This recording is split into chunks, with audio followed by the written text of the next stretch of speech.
Action! Hello, my name is Marius, and I will teach you how to take a safety control of the steering system. If you come a bit closer, we have a wheel here, and you will take your hand on plug 3 o'clock, 9 o'clock. 9 o'clock and 3 o'clock, and then you start pulling. If you can feel any slur, like a duk duk duk, Some play. yes, you will go here over and take a look. This is your steering ball joint, and there can be slur in this ball joint, or play, or even in here can there be play as well. Here there is a manchette, and there can, there you can see it. There can be teared or being mørt. Yes, and you don't want that. Hello, it's me Bertram, and I'm an ordinary Danish man, and now I will show you how to check if there's any play in your control arm ball joint. And you'll also be able to feel it this way, but sometimes you can, and then you also have to pull it this way. Here if you feel there isn't any play, but if there was, you'll come take a look here, and you'll be able to see some of the options it could be. Right here you can see your control arm and your control arm ball joint here.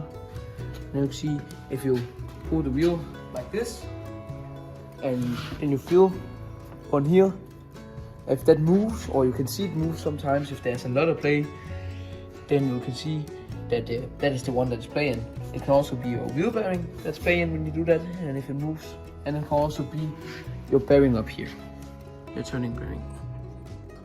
Action! Hello, this is Marius again, and now I will show you how you can control your stabilizing bolt. It's up here. When you are driving, you can, if there is any play in this one, you can hear a duk duk duk, and you don't want that. You can take your hand here, and you can pull on it, and there will be an obvious play in it if there is any. Also up here, there's the joint. Yes, and you also have to take a look at your manchette here, see if there's any wear on those, and there isn't. These are good. Hello, this is Marius again, and I will show you how you can look at your wheels. You have your monster here, and you take a look, see if it's more wear on either side. This one looks quite fine. If there is wear on the inside or only the outside, it's most likely your alignment that's wrong. If it's inside here, you have too high pressure, and if it's on both outskirts, you have too low pressure for the most part. Yes, and now we look here in the front. You can take a look and see how old your tires are, if they are really mør or teared inside the creaks here. Yes. Yeah. You also have to remember, look at your tire depth. The depth. You can see there are these markings right here, and they can go all the way down to those. That's a pretty easy way to base it. You can also take your measuring tool and then measure if there's anything. And the minimum in Denmark is 1.6 millimeters. And also things like this isn't quite well on the tires. It's because they have been abused a lot, and you might have to recommend to the customer that we get some new ones if they had a lot of things like this. Just a couple, it's fine if it's just like this. But if it's all around the tire, you have to recommend some new tires. Thank you. Hello, this is Marius again, and I will show you how you can look at your wheels. You have your monster here, and you take a look, see if it's more wear on either side. This one looks quite fine. If there is wear on the inside or only the outside, it's most likely your alignment that's wrong. If it's inside here, you have too high pressure, and if it's on both outskirts, you have too low pressure for the most part. Yes, and now we look here in the front. You can take a look and see how old your tires are, if they are really mør or teared inside the creaks here. Yes. Yeah. You also have to remember, look at your tire depth. Yeah, the depth. You can see there are these markings right here, and they can go all the way down to those. That's a pretty easy way to base. You can also take your measuring tool and then measure if there's anything. And the minimum in Denmark is 1.6 millimeters. And also things like this isn't quite well on the tires. It's because they have been abused a lot. And you might have to recommend to the customer that they get some new ones if they had a lot of things like this. Just a couple, it's fine if it's just like this. But if it's all around the tire, you have to recommend some new tires. Thank you. Hello. And now we're gonna have to check here in the rear. And you also can do this in front, what I'm about to do. But if you can see there's a lot of rust, there isn't on this, but I can just explain so you understand. You can bang on it, hit it a couple times with a hammer. You have a special hammer to do it, but this is what I got, so this is what I use. And you can see that sounds completely fine. But you can easily hear when there's rusted through. You can easily hear it. It changes sound drastically. Yep. We also have to look at our springs and our struts here in the rear. See the strut, if it's leaking or the cover up here is worn or teared, you have to get some new ones. And there's also bushings up here in the top. You also have to check those if there is bushings, and some cars there's not. And the springs, again, check on down in the bottom if it's broken, and check the top and just take in general if it's snapped or something. Yes. Here in the back we also have some stabilizer bolts like in the front, and it's the same thing to check them. Just pull them and these look completely fine. Yeah, so that's it. Let's go. Hello, now we're gonna talk about the brakes on your car.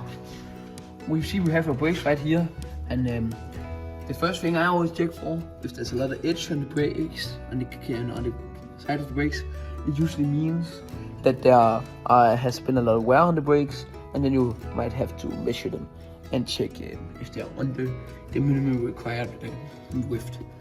You see here, these have no edge, and they don't look like they have been service, so nobody has taken the edge off. So that looks completely fine. You also can see there's a bit of a rust, and it's fine if it's just like this, because this can come off when you brake. So just say to the customer, try to brake a little harder, drive like a maniac a little bit, because then they'll get that rust right off. We don't want to scam our customers, because they don't want to come back if we are really expensive every time they come. So another thing we can do, if there's too much rust and we can see that can't be worn off by just braking, and you can easily check if they can be worn off by braking by taking a little piece of smell or like some very, very fine sandpaper, and then just rubbing on it a little bit, and then if you see it doesn't come right off, then you can easily break that off too. Another thing you can do, if the brakes look fine but there's a lot of rust and you need to have it go for an MOT inspection, then you can take the wheels off, and then you can take some sandpaper and turn the disc around, and you can do a quick brake service on those. So it will give you a really nice overflow again, and it will look just like new. And also a thing you have to look for the MOT, for example, is if there's rust over a centimeter inside the disc, then they won't get through, and you have to get new discs. Yeah. And you also have to remember to look at your brake pads. You have to have some brake pads left. I would say like a minimum of 3 millimeters brake pads left, just to avoid the risk of between services you don't have any more history. You have to remember, every time we talk about something, it has to be able to drive like that until the next service, so the next time you have the car in. So we always have to think like around a year ahead. Yes. Yeah. Hello everybody, it's me again, the ordinary Danish man. And then you click right here, we have our control arm, and we have some control arm bushings right here. If you look so from here, you can see these here. Those you don't want to have them let go of the edge, but if it's just a little, it's fine. But you don't want to have the main part of the bushing let go, then you have to change it. And you also remember, look at the top always, because there can also be some wear and tear there. They also can be ripped. I've seen some cases where they are completely cut in half almost, it look like, because they are just completely worn out. You have to remember they can't be mirrored either, because then we won't be able to use them and they will be wear that down. And the reason why we want to have those in good condition is because it's the thing that stops the wheel from going forwards and backwards when you're braking and accelerating. So that's very good.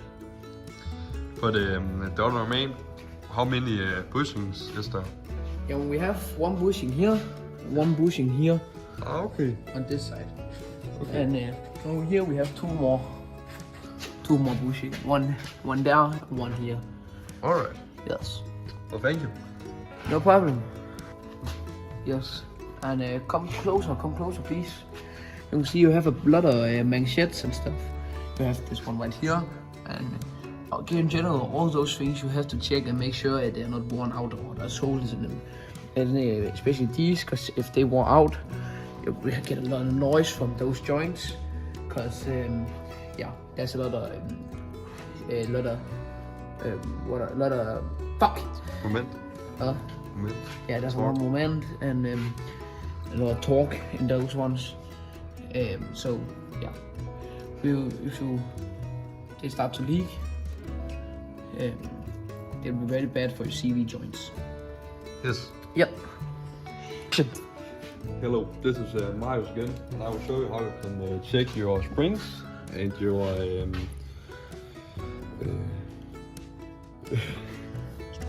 your struts. If you take a look up here, you have the spring that sits on your strut and your strut tower. And you can take your hand down here and you can feel, because it's really hard to see down in the skull here, to see if they are snapped. Yes, and you look up here as well. And this spring right here is fine. You also look for the skull down here. If there's a lot of rust, it won't be okay, and you have to change that as well.